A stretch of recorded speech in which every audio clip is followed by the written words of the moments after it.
guys? It's World's Strongest Man, Mark here, and you're watching the Dominick Natty Show. There's a former MMA fighter named Chael Sonnen who's saying, saying that Vince McMahon would hold back wrestlers' career if they denied his sexual advances. This came out, I think, yesterday. Like, what have you seen or heard anything about Vince do anything inappropriate? I never saw. I was with the WWE for 24 years.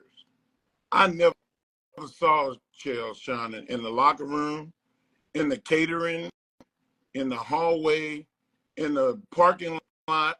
What the fuck he know? He wasn't there. You could tell me right now you got a damn unicorn in your bedroom. Okay. But if I don't see it, I don't believe it. Like, you can't make broad stroke comments and not have no valid evidence other than, hey, my friend told me. Yeah. Your friend might have got a raw deal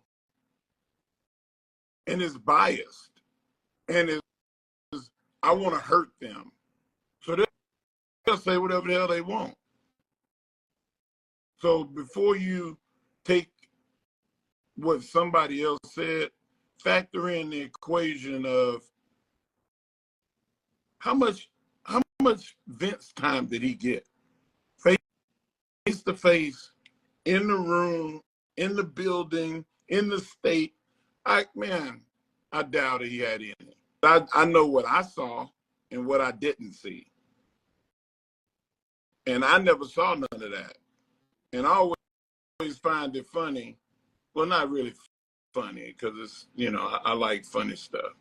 I find it peculiar that people can tolerate a lot of pain when they get in cars and bag loads of money, but then when the money stop and the car get taken, then now all of a sudden they emotionally destroyed.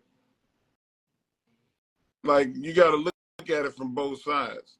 Hey, you ain't talking to one of these dumbass Hollywood people that you normally talk to. So when you ask me a question, you're going to get a smart-ass, well-thought-out answer. In 2015, I was at a party at the ESPY Awards, and I met Shad Gaspard. Rest in peace. I was there. But I remember asking him about racism in the WWE. I was like, because I'm an interviewer, and I was just curious, because in every aspect of life, what did you experience? Well, it was different for me because I came in, excuse me, I came in a different time. There was no HR. There was no, the companies were not protecting black people from being called out of their name. There's a lot of black wrestlers, excuse me, that got blackballed, that got ostracized because they stood up for themselves. Back in the day, there was usually only one black guy in every territory, and that was kind of the rule. We made our quota. We got one. You're 53. Mike Tyson is 57. So when you saw him about to fight a 27-year-old Jake Paul, as a 53-year-old athlete, world's strongest man, like, what did you think? Did you think that Mike was making a mistake, knowing that he's a few years older than you? Or, like, what are your thoughts when you see guys doing this stuff? Or is it all just a big joke? Listen, man, Mike Tyson has only got to hit you one time. You think he would knock out Jake Paul if the fight ever happens? Man, he'll knock out every Paul in America. Anybody with the last name Paul walking there with Mike will knock their ass out. If I ask you your favorite celebrity interaction, what comes to mind? I think 96, meeting Irvin Johnson for the first time, and telling him why I got my first job was probably the best interaction, because when I told him that I got a job so I could buy his shoes in 1980. They came out with these Converse called Weapons, him and Larry Bird. His was Lakers color, and Larry Bird's was green and black. And man, I wanted those shoes. I asked my mom. My mom said that she wasn't gonna pay $74 for shoes that I didn't go to church in. So I had to get my ass a job picking up trash and cutting lawns. And I would borrow my next door neighbor's lawnmower, and I would go cut yards pretty much that whole summer. And I ended up making like $300 or something. And I was able to buy the shoes, give my mom money, give my neighbor $50 for letting me use his lawnmower. He never charged me gas. He just would give me his mower and say, "Go ahead, kid." He loved, that's cool. and I love the fact that he did that because he encouraged me to want to work. And when I told Irvin that, he started crying. And hell, I started crying. And we just two big giant black dudes standing in the aisle of a plane going over to Barcelona, Spain for the Olympics, all teary-eyed.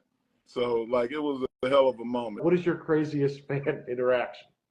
We were in Cape Town, South Africa, walking through this mall, and a guy came and jumped on my back, piggyback style, and wrapped his arms around my neck and was screaming, "Mark Henry, Mark Henry."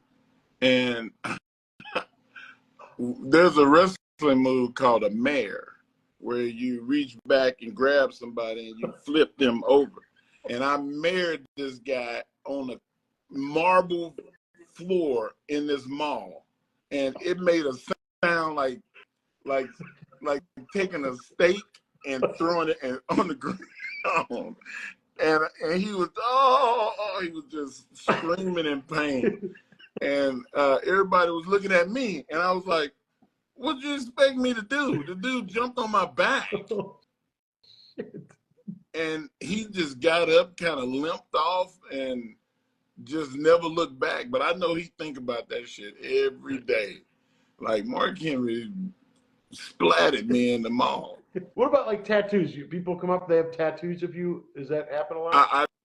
I signed a guy. There's a wrestling fan that he's got his whole body is tattooed with wrestlers' names on it, and he'll say, "Here, sign my arm," and then he'll go get a tattoo of it where you sign. And I signed him probably about 10, 15 years ago, and man, I'm just like, that's commitment. I thought that I loved wrestling. I just like wrestling compared to him. You think he's still a virgin?